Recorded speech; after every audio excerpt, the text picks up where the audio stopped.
What's up, dope world?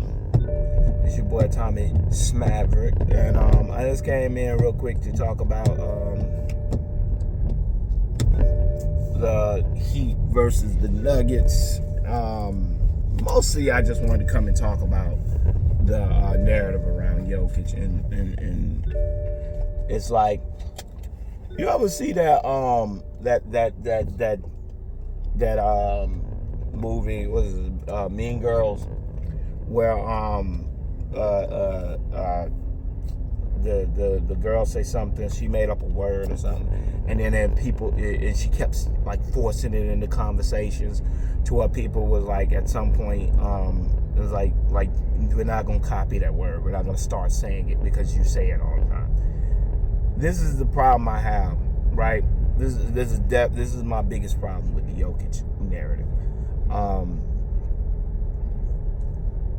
I love the way Jokic plays, right? And I love, like I've said a million times, he's boring as hell to watch, but I like the way he plays the game. He can only play the game one way, but the way that he plays the game is very, very, very, very good. I love him. I think he's an awesome player. I've always been a Jokic fan. I always loved the way he played. Always liked the way he played. But the problem I have with Jokic, and the problem I have with people who tout Jokic, gets on my nerves, because they love to push the narrative that Jokic is somehow undervalued. A guy who has won 2 MVPs and no championship. He's somehow underrated. No, he's not underrated. You guys keep trying to make him more than what he is, and this is what gets on people's nerves. Everybody says, well, I mean, you look at this finals run, and it really opened people's eyes on Jokic. No, it didn't. Everything that everybody thought Jokic was, he is. The people that are surprising you on this journey are the players around him. It's not Jokic. Like, what was making me so mad when I was watching that thing yesterday was that they were trying to act like the most valuable player on the court was Jokic. This shit was ridiculous. He was not the most valuable. Jokic was not passing to wide open shooters. Okay? 90% of the shots that they were taking, they were contested shots. It's the same thing with the Lakers. They were making hard shots. Murray makes a lot of hard shots. The most valuable player on that team is Jamal Murray. He's the one that when they need a bucket, they give him the ball and say, go get a bucket. Not Jokic. Jokic passes the ball a lot of times, and they it's so annoying when you sit there and you have them analyzing it like Jokic is putting people in position. He's not putting anybody in their position. Half of the three-point shot that they're shooting up, they're contested three-point shots. They're not wide open three-point shots. So he's not getting them looks. All he's doing is passing out of double teams. And a lot of times, most of the time it's not even passing out of double teams, because Bam is not even double teaming him a lot of times. He's generally just passing the ball to shooters who are getting buckets. And I've said this, I continue to keep saying this. And this is what annoys me. The media, I told people way back in that get ready for the playoffs in Denver. I said, the Denver Nuggets, I said, watch, if you guys want to see some bullshit in the playoffs, watch what happens in the playoffs. They're going to be calling everything for Denver. And they have. Denver, they never, it is crazy to me how Jokic never gets in foul trouble. He is one of the worst defenders you'll ever find. The best way to guard without fouling is to move your feet. Jokic never moves his feet. He never moves his feet. He almost constantly hand checks. He almost constantly meets people with contact, and he never gets. He gets called. He doesn't get called 9 out of 10 times. It was infuriating when they were playing the Lakers, and it's more infuriating now when they're playing the Heat, because it is so hard to get to the rim when a guy is allowed to make contact with you while not moving his feet and constantly not get called for it. He does that downward swipe that 9 out of 10 people, when they do it, they get called for a foul. He never gets called for a foul. And he does this often where he downward swipes. Most of the time you ask the referees, go look at the videos. You go ask the referees, most of the time when they go like this, they assume that you're fouling because it is such a hard move to make that it's almost impossible to time it and hit it perfectly to where you're not catching a person's hand. But he got away with that constantly with Anthony Davis, and you saw it in replays where he would hack Anthony Davis on that play, but they would give him the benefit of the doubt 9 out of 10 times. And this is what drives me crazy about the NBA and the power the refs have. When you make 90% of your calls 50-50 calls, meaning it's up to the referee's discretion, they can truly control the way a series is run, because they can really call a foul anytime you want, because there's always plausible deniability. They can always look at it and say, well, I thought it was a foul. And you have to assume that the referee is not corrupt. You have to assume that the referees aren't doing things for agendas or because they're told to. And it's hard for most fans to do because it seems so coincidental or fortuitous that on a lot of these plays you kind of looking at it like, this kind of seems a little weird. And this is why, and this is why I say what I said. Jokic is a great player. Love him. He's a beast. Great on the block. One of the best. I said it before. Possibly the best passing big man in history. But Jokic ain't doing this if you put him on the Heat. Jokic is not doing this if you put him on any other team in the NBA. Right? That is not a skill set that you can move. A guy who's at the rim. Now, if they're going to allow him to foul people, you know what I mean? He is not protecting the rim. Most of the time, he's moving when he's blocking people, and they just let him get away with it constantly. He is the most fouling big man who never gets called in anybody I've ever seen in my life. That guy always moves on his blocks, on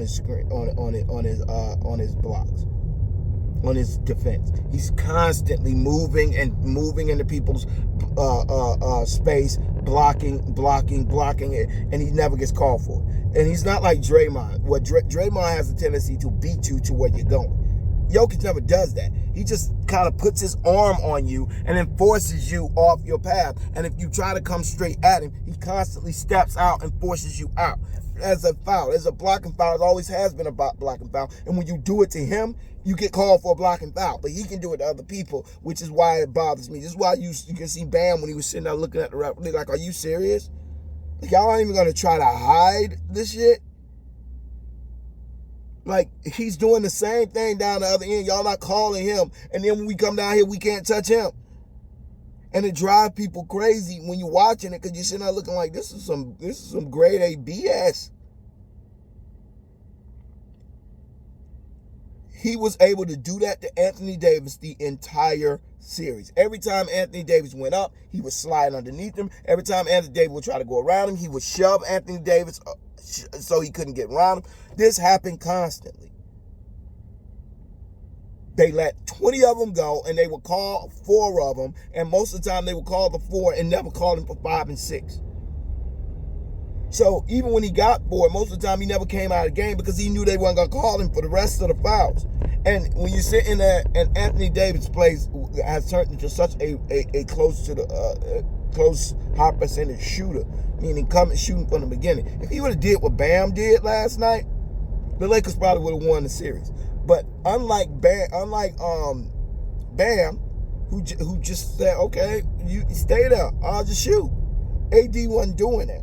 And that was the difference between how Bam was able to be successful and AD wasn't. Because Bam said, you can't, I don't need your call, I'll just shoot it. And that's what Bam did, he just shot it. He's like, okay, I'll just shoot. You're not going to give me the foul call. If I try to come at you, you can block, you can do anything you want to me, and they're not going to call you. So I'll just shoot it. And Bam was making a shot.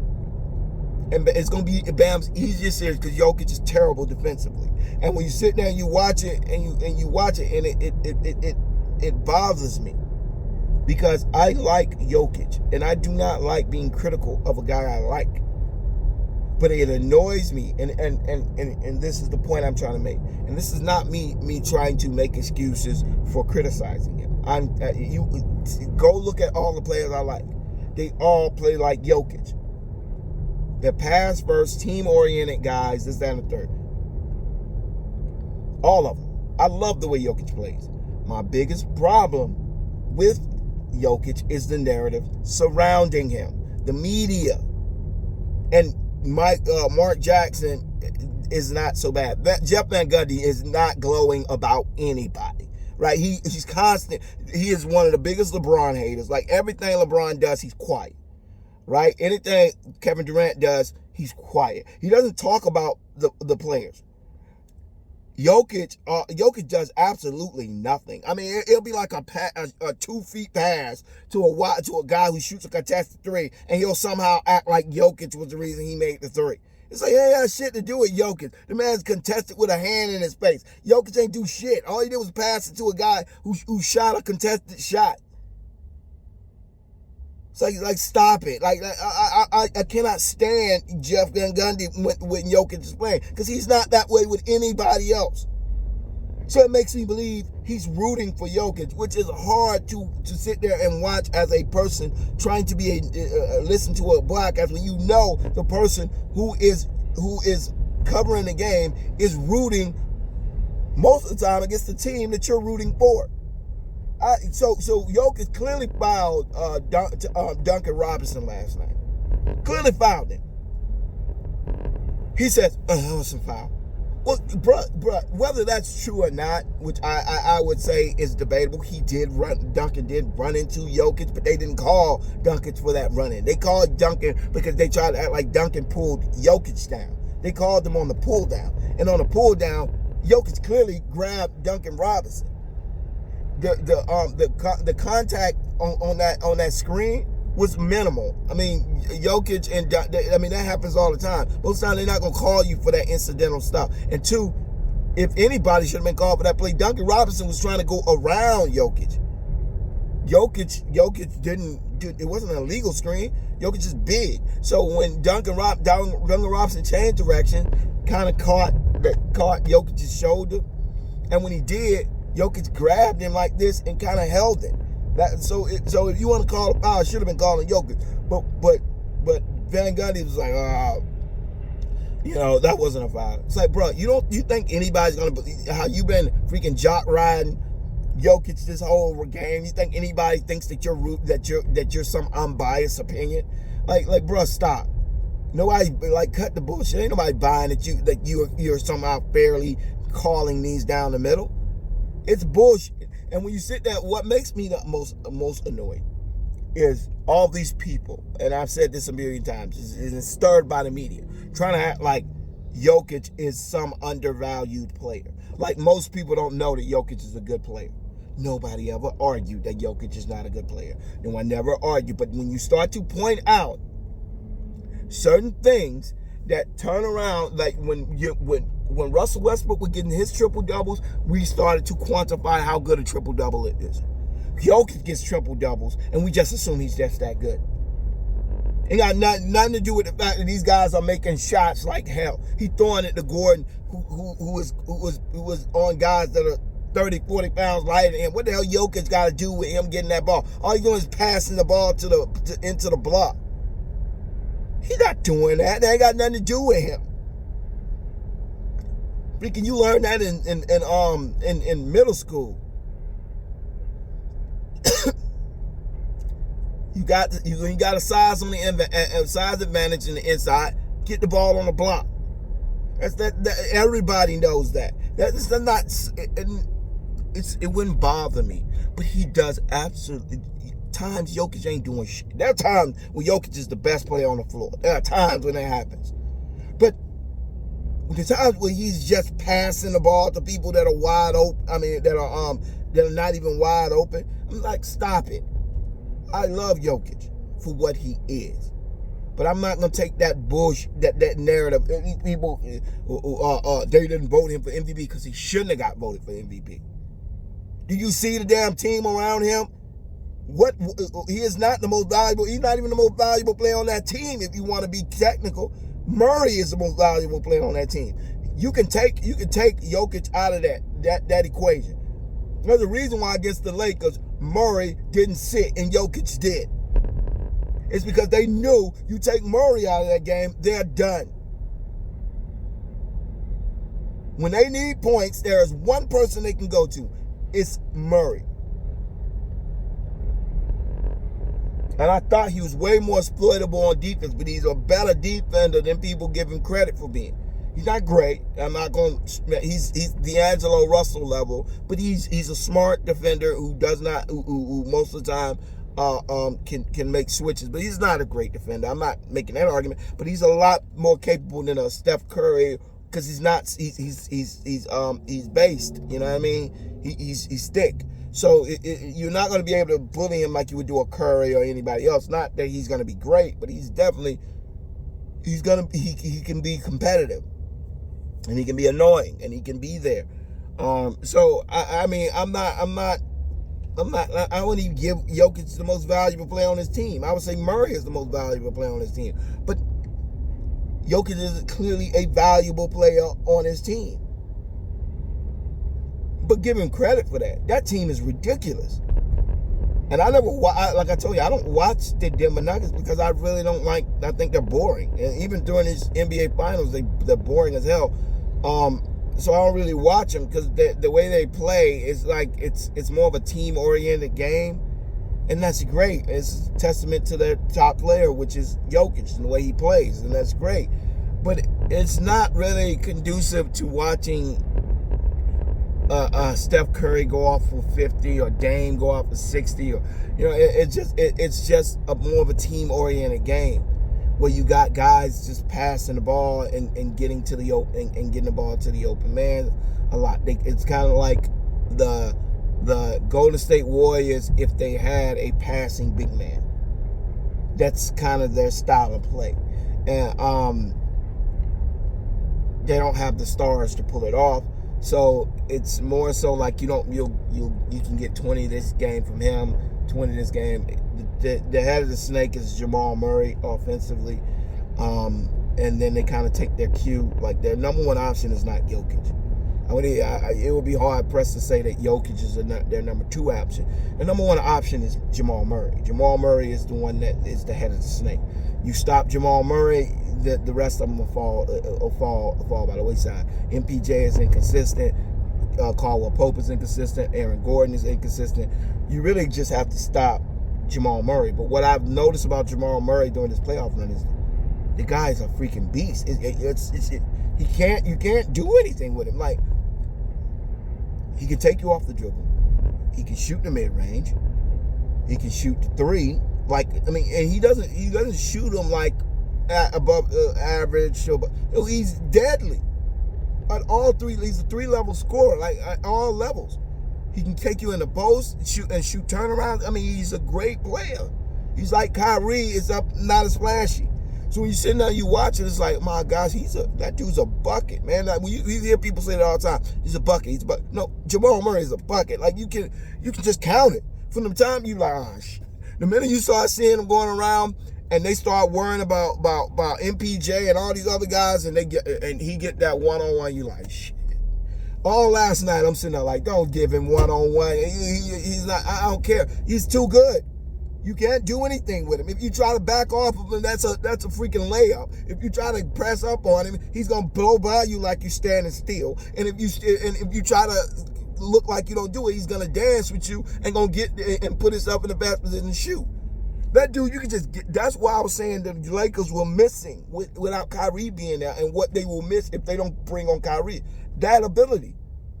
Yes, he's the same player Kyrie Irving is, except he's somewhat of a liability on defense, but he can play when he wants. I mean, he can be competitive and annoying. But if you give Kyrie that ball and just move out of his way with guys like AD and LeBron, I mean, you can't double him. And you're not going to win one. That's the same thing that they're going through with Jamal Murray. You cannot double him because of Jokic. Jokic just gets close to the rim, and if Jokic gets the ball within 5 yards, 5 feet of the basket, that's a bucket. Because all you're gonna do is shoot over top of you, and if you back off of him, it's a layup. He's just gonna shoot it. So you kind of stuck in no man's land where you have to stay on Jokic, even if it is with just one player. MPJ's a knockdown shooter. Aaron Gordon's a beast on the block. So you sit up there like, okay, well you're gonna have to either double Jokic or you're gonna have to double Gordon. And then you got a knockdown shooter in KCP, and you got a knockdown shooter in MPJ. It's a great team chemistry, and this is not cultivated this has been cultivated over 2-3 years of them playing together. Their lineup's not constantly changing, unlike the Lakers, unlike the Warriors, unlike the Suns. It's like they have the same lineup and they have a chemistry with each other. They know where they're gonna be on the court. They know the spots to be on the court, and you could see it. The Lakers, they didn't have that. They look kind of disjointed at a lot of times, and the only person that can get them back in focus is LeBron. And I think a lot of times it wasn't a good look, because quiet as is kept, LeBron is a great player. You know what I mean? But AD has got to get better at passing. He is one of the worst passing big men. He's terrible at passing. He just shoots over top of people. And he shoots these incredibly difficult shots that 9 out of 10 times don't go in. You saw Bam showcase how you play them last night. Bam, if you want to talk about a matchup, Bam won that matchup. Bam's teammates kind of screwed him over, though. You know, they weren't hitting these shots. If the Heat hit their shots, just like if the Lakers hit their shots with LeBron, then they can win. But the problem is that the Denver Nuggets don't play great defense. That's what's so infuriating about this run. They're playing terrible defense. The problem with the situation is nobody can hit shots. And I think it got something to do with the altitude or what, but in Denver, it's hard to shoot those shots. And then even when you go back home, because it's a 2-day turnaround, it's like your body has to get back acclimated to the lower altitude, and then that kind of, your home game becomes kind of like the worst of the three. And so they have this big, huge advantage of generally a 3-game sweep when they get the 2 games home. I've never been a fan of believing that home court advantage is that big of an advantage unless it's Denver. Right? When you start out those 2 games in that altitude, and then you switch and have a day turnover, it's hard to get your body back acclimated from that altitude, and it's not easy. The air is thinner. It's hard. It's not as easy to be ripping and running against them, and they like to run, and they run, and they're used to that altitude, and you're not used to that altitude, and yeah, it can be very, very taxing to try to keep up with that type of stuff, especially when they're not when they're running and you have to get matched up, and they got shooters all over the court, and they got all these great attackers at the rim. MPJ, do I expect him to have that same type of game next game? No. I actually, after watching this game, people might call it crazy, but Spo is not Darvin Ham. Okay? Spo is a genius. You know what I mean? That guy's a basketball genius. He will find, if there is a wrinkle to be found in that defense, that offense or that defense, Spoelstra will find it. Trust me. And in the Lakers, I said I gave both ways. I truly believe that Miami Heat will win game 2. I really believe that. And some people may call it crazy, but I think if they can get back around, meaning if they can get their heads under them to where they can stand this altitude and actually just get out to a good serviceable lead like the Lakers did. The Lakers had game 2. This is why I say what trips me out about that Lakers series. The Lakers had game 2 and they had game 3. That series could have easily been 3-1 Lakers going back to Denver. It could have easily been 3-1 Lakers. They gave up a 10-point lead in Denver, then came back, gave up a 15 to 17-point lead in LA, and then their last game they gave up another 10-point lead. So a lot of these games that they lost, that the Lakers won, they were up by double digits. So the Nuggets, the biggest problem is they can't stop. They're not a great defensive team. If you slow the game down, meaning they generally score mostly in transition. They're not a great half court offense. Their half court offense is pass the ball to Jamal Murray and try to get an ISO with Jamal Murray. That's their half court offense. So if you get a guy on Jamal Murray, but the problem was the only guy that could stop Jamal Murray was LeBron. But if you put LeBron on Jamal Murray, now you got to put AD on Jokic, and that at that point, AD was not taking the challenge of guarding Jokic 1v1. He was kind of floating back, kind of giving him way too much leeway, in my opinion, and Jokic wasn't even doing that great. So, and truth of the matter is, it's kind of unfair to ask Jokic, AD to do that, because every time AD got the ball, Jokic got the ball, AD not only had to worry about him, he had to worry about Aaron Gordon as well. So Aaron Gordon is really only a problem at the rim. So if you let AD roam, he can guard Jokic and Aaron Gordon. But the only person that could actually guard Aaron Gordon other than LeBron, or Jokic and Aaron Gordon other than LeBron, was Rui Hachimura. But for some reason, Darvin Ham decided to keep pulling Rui Hachimura and putting Austin Reeves there, and Austin Reeves can't guard Aaron Gordon. Schroeder can't guard Aaron Gordon. So that I knew that 5-guard lineup thing was going to come back to bite them in the butt. And it did bite them in the butt, because they kept trying to put Schroeder on Murray. But most of the time when you put Schroeder on Murray, when they switch it up like that, and AD, and you put Schroeder in, they're gonna switch and try to get Schroeder on Gordon or Jokic, and that's a matchup nightmare. And that's what killed them.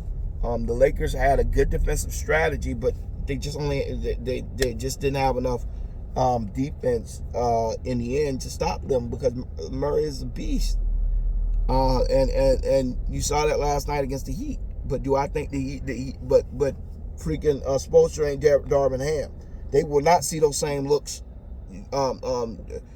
Murray will not get those same looks tomorrow night. And Bam did a good job on Jokic. If his teammates kind of left him out to dry. I was very impressed with Bam in that game. I did not expect Bam to play that to play that well against Jokic, and he played really well. Even with them giving Jokic credit for passing it to a guy who's covered and guy shooting with a hand in his face. Oh gosh, did you see that pass by Jokic? Just seriously. The guy had a hand in his face the whole time. Where was he passed it so the guy could take a contested three. That's not nothing to do with Jokic. And I'm pretty sure Jokic knows that had nothing to do with him. His teammates were making incredibly difficult shots. Against the Lakers, they were making incredibly difficult shots. You just got to tip your hat to them and say they're a good team. I did not watch them enough this year, and I probably should have, but they're so boring, and there's so many other teams that are more exciting to watch than the Nuggets. I never watched them, so I never really noticed or paid attention. And everybody was injured throughout the year, so I just assumed they were at the top because they were just a product of a terrible system. I never actually watched them, but when you watch them, it's like they're really good. And it's really that top 6 rotation because they really aren't deep. That's why Jokic and Murray have to play extended minutes all the time. But MPJ, Bruce Brown, Murray, Jokic, these guys are great players, and I never really noticed it. I always knew Murray was good, and I always knew MPJ was good, but I never knew how good they were as a unit. how well they move without the ball, how well they got a bunch of guys who can move well without the ball, who can shoot, who can take people off the dribble, who can and a lot of them can back people in. They're really long, they're really big, and I never really noticed it. Now I watch them play all the time.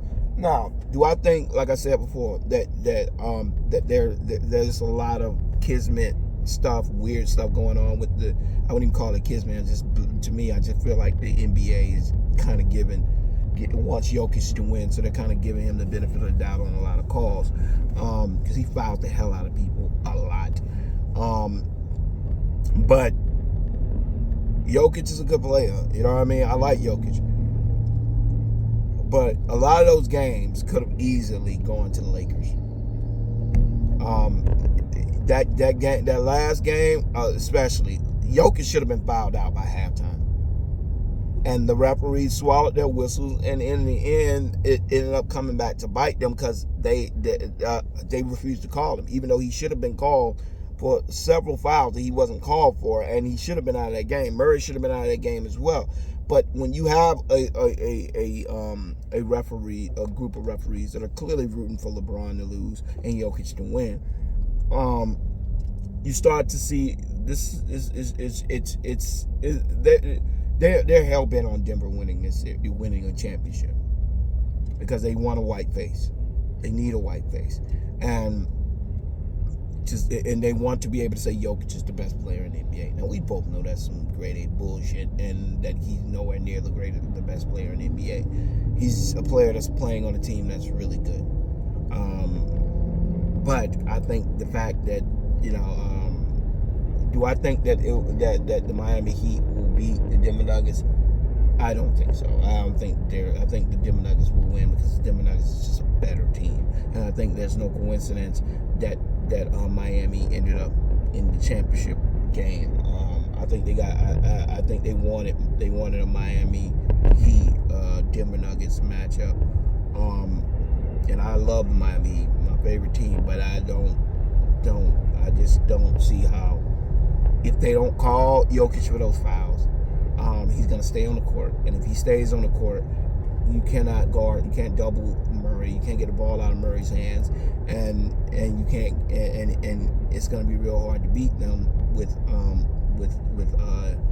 Jokic never getting into foul trouble. The Miami Heat got 2 foul shots last night. Two freaking foul shots. So, I mean, they're a jump shooting team, so I didn't expect them to get a whole bunch of foul shots, but they deserve more than 2. Especially with how much contact Bam was getting under the rim with Jokic. But this is like I said, this is the problem you have. You always have plausible deniability when it comes to the NBA and refs. They can always just look around and say, "Oh, well, they didn't see it. Well, it was close," and nobody's gonna turn their head. Nobody can really. You can't.